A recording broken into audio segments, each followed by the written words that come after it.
If you recognize yourself in that video, if you are one of these 3 people in that video, then you will be destined to fail at life. People don't want to hear the harsh truth, and in the self-help movement, it's all about like, everyone can achieve, everyone can be successful, everyone can, achieve success and be happy in life.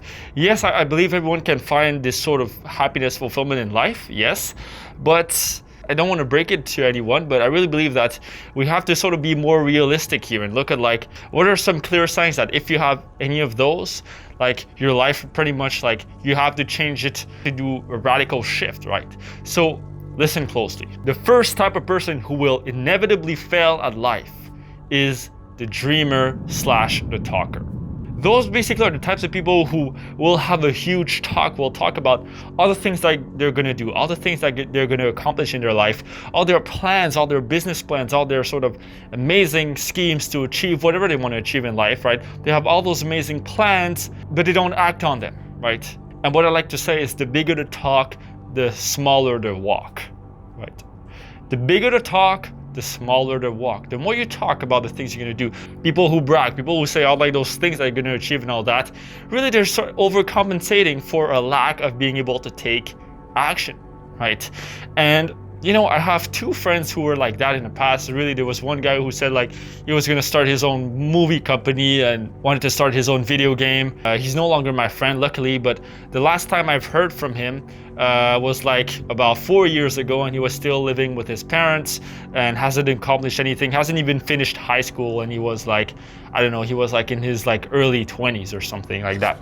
The last time I saw him after that, he was like drunk, completely let himself go physically, right?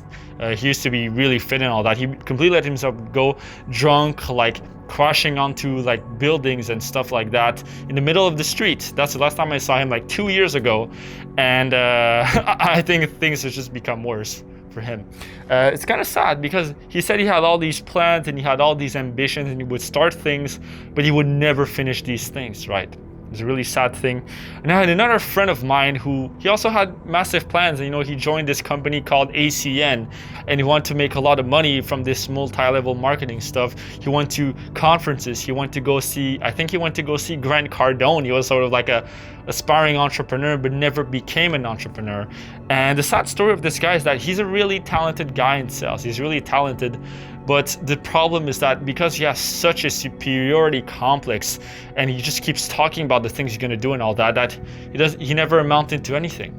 And right now I think he lives with his mother still, and nothing wrong with living with your parents. I don't know why I keep saying that, but like in the context being living with his parents is not a sign of success, right? From like all the things he said he was going to do, in comparison, living with your parents is not a sign of success. That's the talk did not meet the walk. That's the point I want to make. And it's okay to dream. It's okay to dream and have big dreams and all that, but act them out. It's not enough just to dream and talk about it. You have to take action too. So if you are a talker or a dreamer, pretty much your fate is that you're not going to succeed. The number 2 type of person who will inevitably fail at life is the spectator. Who is the spectator? The spectator is the one who watches other people succeed instead of working on themselves and actually succeeding themselves, right? The spectators are those who will, sit down and like sort of look at social media, look at the celebrities becoming successful, live vicariously through these characters, through these people, and sort of basically like watch other people live their lives and just kind of be a spectator of that instead of being an active participant. That can sort of also be a problem, let's say if you're a video game addict, right? You play a lot of video games, you sort of become a spectator, right? Of game, this amazing product, right? It's like instead of being the creator of the video game, you're just being sort of the consumer, right? It's another word for it, is a spectator is a consumer. They consume a lot, but they don't create anything, right? Yes, it's okay to consume from time to time, and I love to watch movies. I love to watch Netflix, once a week, maybe, I don't know, like. But if you're only a spectator, if you're only a consumer, then this becomes a huge problem, because then the more that you consume, the less that you produce. The more that you spectate, the less that you actually act. And the number 3 type of people who will not succeed at life is the hater. The hater, right? everyone is hater on the internet nowadays. It's so easy to see a hater. Just scroll on any YouTube video that has more than like 1,000 views and you'll see at least one hater. At least one, right? The hater is basically the guy who will judge, criticize, point the finger at anything or anyone who's like basically is more successful than them, or like just to hate, right? Even some groups on the internet who are like predicated upon hating. There's like their whole modus operandi is hating. You have those groups called like the incels, right? Involuntarily celibate, who just will hate on anyone who's successful with women, or the MGTOWs, right?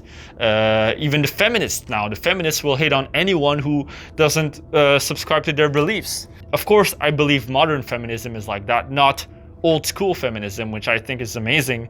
Modern feminism, I think, unfortunately, a lot of it, I think, is, you know, I don't want to get into it in that video, but it's sort of fueled by hate. And how can you be happy? How can you be fulfilled if you just, you know, just your whole mission is on hating another group? The haters who take it to the next level, who take it to like the extreme, they go on a crusade where their mission is really to annihilate one thing or to destroy something that, you know, is in existence. And how can you be happy if your mission in life is to destroy existence, is to destroy something that exists, right? How can you be happy from destruction, right?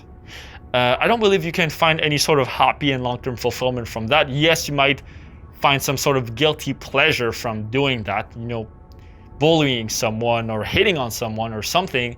But really, I believe the greatest of happiness and success and fulfillment will come from a place of creation, from a place of peace, of contribution, right?